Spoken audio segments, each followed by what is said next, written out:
and welcome to Dustin's Kaleidoscope. I am here today with Heather Swift, who is the Senior Vice President of Randstad Rise Smart, a talent mobility firm, and she's also our local host here on Soma TV, the Career Corner. Thank you so much for being here today, Heather. Thank you for the invitation, and everything you said is true. That's good to hear. So I wanted to have you on because, during this time, we have seen a lot of people who have become recently unemployed, as well as people who have been unemployed even before the pandemic. And I wanted to get your ideas about how people can go forward and what they need to do. But before we start with any of that, can you tell us a little bit about your background? Yeah, sure. I'd be happy to. So I have a 20 almost plus career now in career services. I used to be a recruiter, helping connect people to jobs and talent. And I've just always had a real passion for the importance of work and for people taking pride in work. And there's something special about that, about using the best of you and your skills and kind of honing in on how do we give back to society. And yes, we need the paychecks, right? Most of us, we haven't won the lottery yet, but there's more than that. We get that, that kinship, that relationship, that work family, if you will. But there's something about getting that reward outside the house when we use the best of us, and helping people connect to that has always been a passion. And for the past 18 years, I've worked at 2 different companies. My current one, Randstad Rise Smart. So we do talent mobility. So we are all about helping people stay engaged in their jobs, helping workforces really look at the talent development lens of how do managers become better managers, and how do you get excited about your job exactly where you're at, and what can you do to really achieve more job satisfaction, but also looking at redeployment, right? If your company is going through change, how do you determine if you stay or not, and how do you really do a good internal interview and really work on your brand? And then the last part that we, of course, have been very, busy with this past year is outplacement career transition services. So we kind of work around that career life cycle and helping people. So when career transition hits during a pandemic, right, how do you continue to look for work, and how do you start to look for work? So those are great questions, and I'm happy to tackle those with you today. So let's just start right there. So we have different segments of the population who are currently unemployed. We have people who were unemployed before the pandemic started, and we have people who have since become unemployed. How would you approach either group, or are they approached the same way or differently, or how would you approach them? Well, I think if we want to share some of the best job search strategies, I think it all really comes down to networking. And I think everyone, I've touched the lives of many, many people being on site, days of notification, and partnering with coaches and looking at strategy with human resource professionals. I really typically partner with HR to make sure they're taking good care of their people as they have to exit an organization. And in talking with many people, it really comes down to your network. And for those people who haven't been networking all along, it's a little bit harder to get up to speed than those who have a network. So I would just say, if you're watching this, tap into people that you used to work with, that you had great experiences with, that know your greatness, that can vouch for you. That is a great starting point to any job search, is really looking at who do I know, or who do I want to know? Who can connect me to those people? Because sometimes we want to change fields, right? And now it's time for creativity. It's time to really look at, okay, if I'm at this job here and I want to get to this job, that there's a gap. How do I fill in that gap during this precious time? Because we can't make things get faster. We can't heal the economy quicker than we can right now.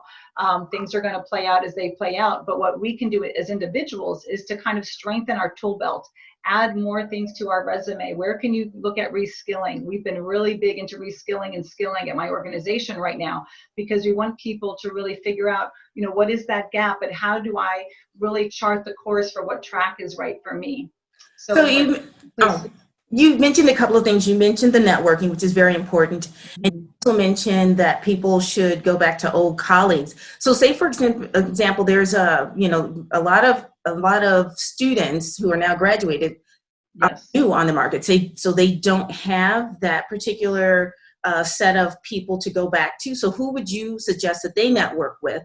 And you also mentioned the skill set. And at this point, this is a great time to try and develop your skill set. So how would you, for the first question, how would you approach that if you have not for?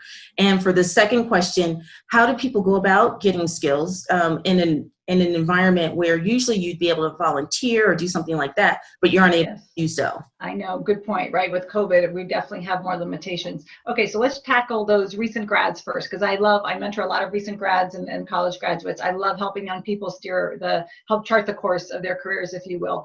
So one of the best practices that I love is to figure out, where your passion lies and where your interests lie, and start interviewing people that are who you would like to be. What jobs are you interested in? Go find them. Find them through your parents, through your doctors, your orthodontist. Whoever's in your circle, call them and say, hey, I'm looking for someone that has this job.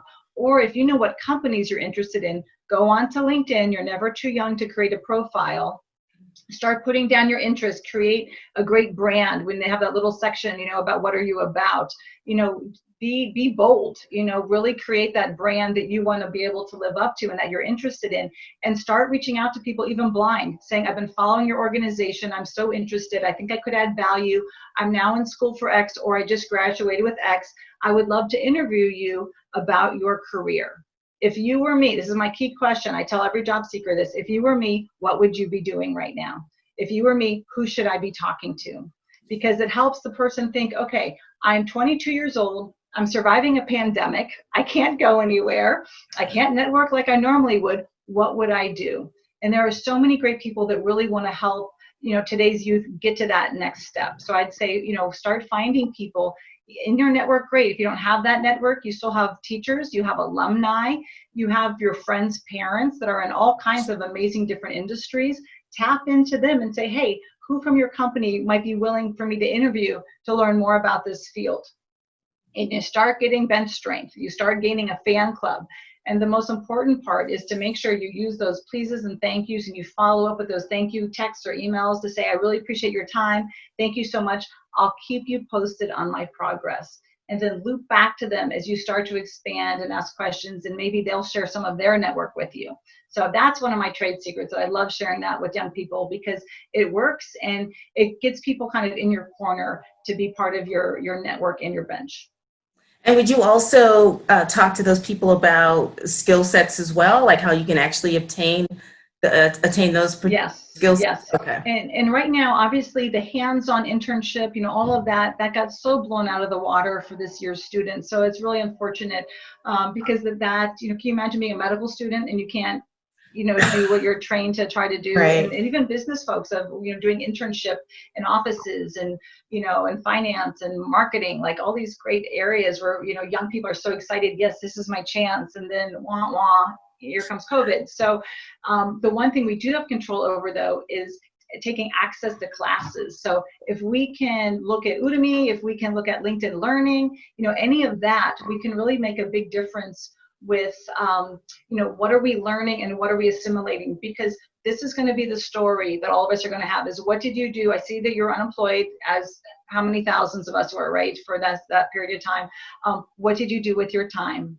What, it's going to show people, what are you made of, right? How did you handle the resiliency factor? Or if you weren't, how did you pick yourself up and kind of try to shift your dynamic? How did you reach out to people? How did you better yourself?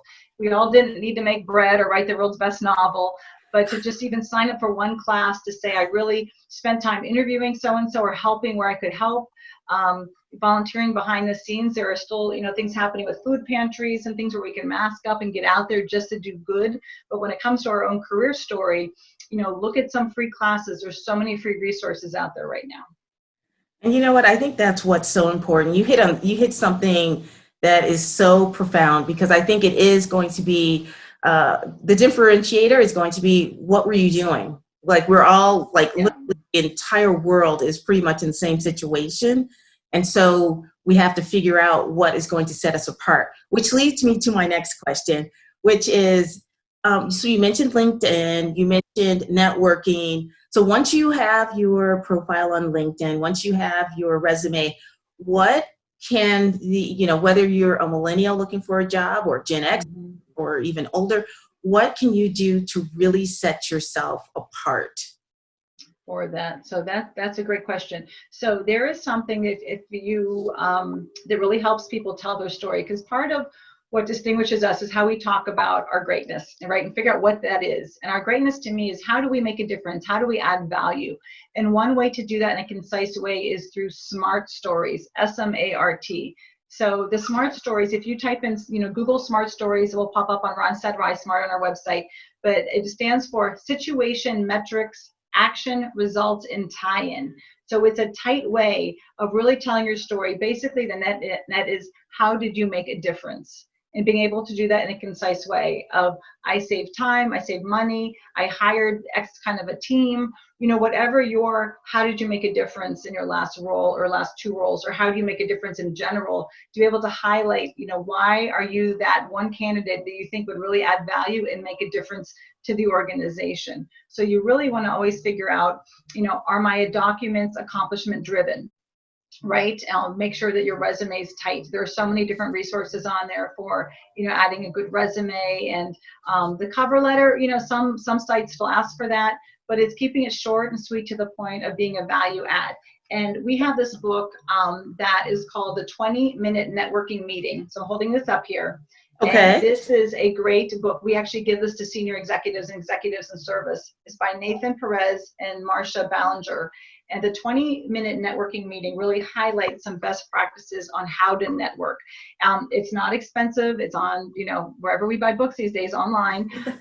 But it's really a book that kind of hones in on some best practices for networking, because many of us don't know how to do it. If we haven't had to do it, many of us haven't had to do it, especially under these interesting circumstances. So obviously we're not working a room per se. We're not going to conventions or, HR Avanta groups in the same way we would before, but you can still do so much on the phone, through Zooming, through LinkedIn, through asking for referrals. And it's really a matter of being relentless in your pursuit, and to not give up. And people are busy, so you also have to be forgiving. If people don't get back to you after that first email, don't stop. Give it a few days, reach back out, then give it a few more days. But we all have people in our inbox where we're like, oh, I'm so sorry. I had every intention to get back to you. And then, you don't know what's going on in their lives with childcare, with schooling now, with family, with elder care. There's just so much in everyone's life that the last thing we need to do is take a time gap personally when there's a delay in responses. So I just want to put that out there, because I think we all kind of stop. We have a tendency to not want to be a bother, when really someone's sitting there going, oh my gosh, I have to get back to Dustin. She wrote me, and where is that email? So, you have my permission to try multiple times from a good place, not a place of guilt of why haven't you gotten back to me, but of a place of, I know we're all busy. I don't want to be a bother, but I hope we can still connect on this issue. There's always nice ways to say absolutely everything. That's wonderful. And that's a wonderful place for us to end this segment. So Fabulous. I'm Dustin. This is Dustin's Kaleidoscope, and we will be right back.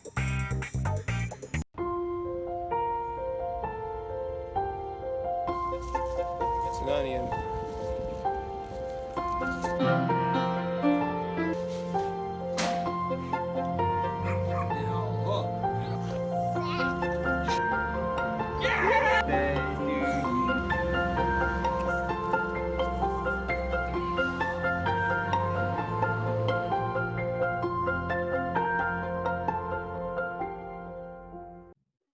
Hi, and welcome back to Dustin's Kaleidoscope. I am Dustin, and I am here with Heather Swift. She is the Senior VP of Randstad Rise Smart Talent Mobility Firm, and she's also a local host here, and she hosts a wonderful show called Career Corner. So Heather, welcome back. Thank you. And I wanted to follow up on our previous question.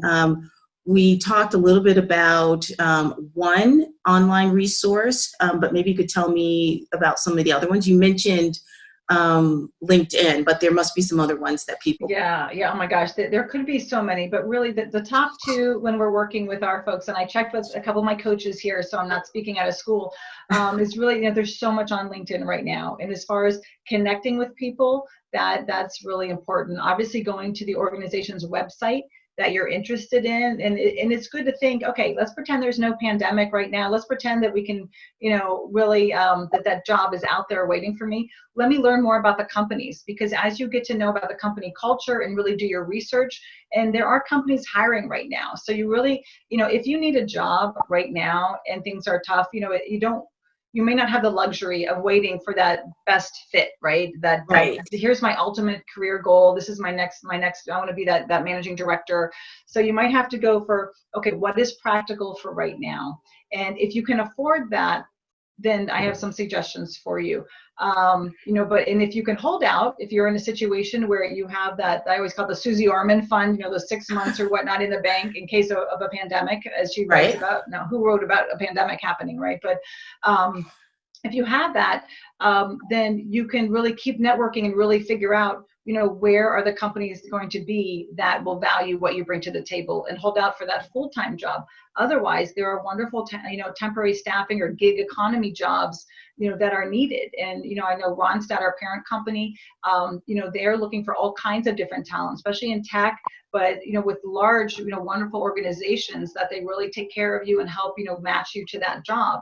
There's also, the gig economy, where if you have special skills, especially in marketing, or, freelancers tap into that all the time, where you can do that while still keeping your eye on the prize, to look for that next job. So we have to, I think, kind of suspend reality a little bit to say, okay, where are you in this? If you absolutely need to work, then you absolutely figure out through your network also is still the best way of, hey, I can add value in this section. This may not be my dream job, but I can do it, and I can put my head up high knowing I'm bringing food and, rent, mortgage into my family's pockets, which is all great.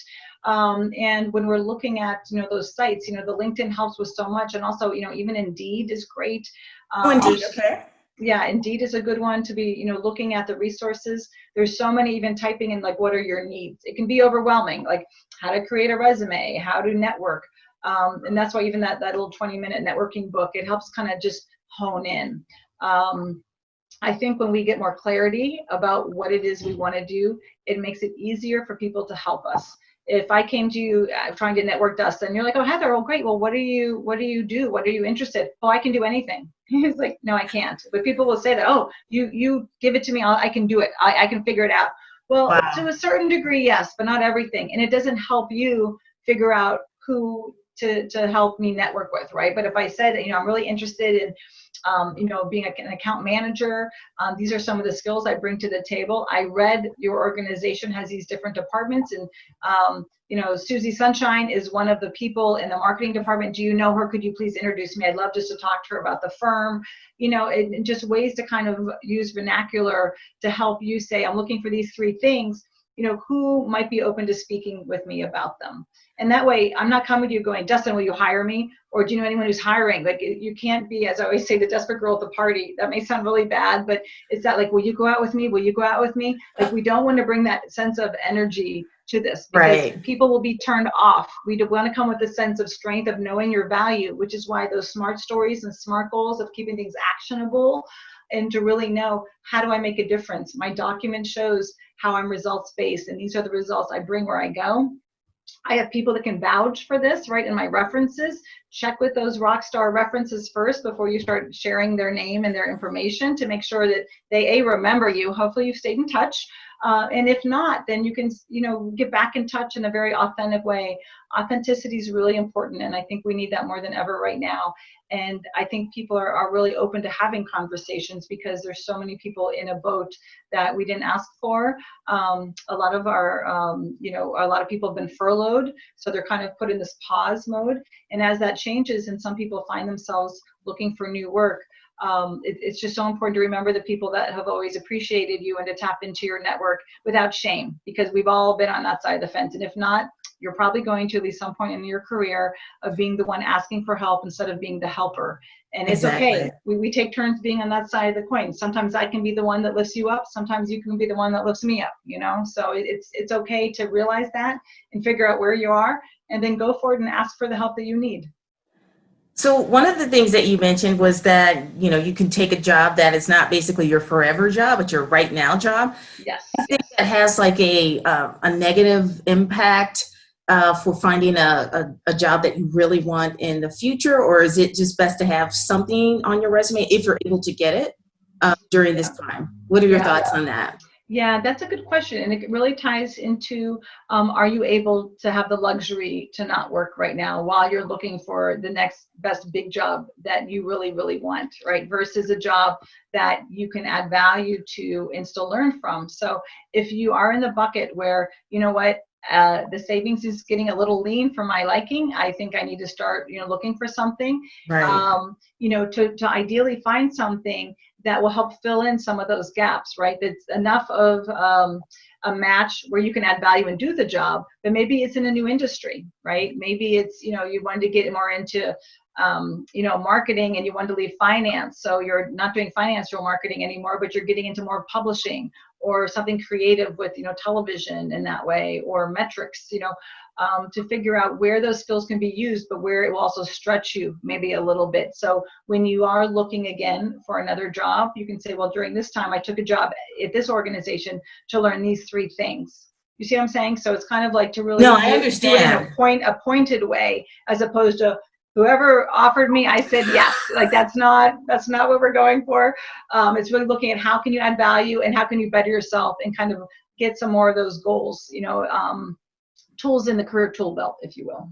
Okay. And then you would take that information to the next employer. And how would you, you mentioned someone who may go to a completely different industry, like someone who's going like maybe from technology to advertising.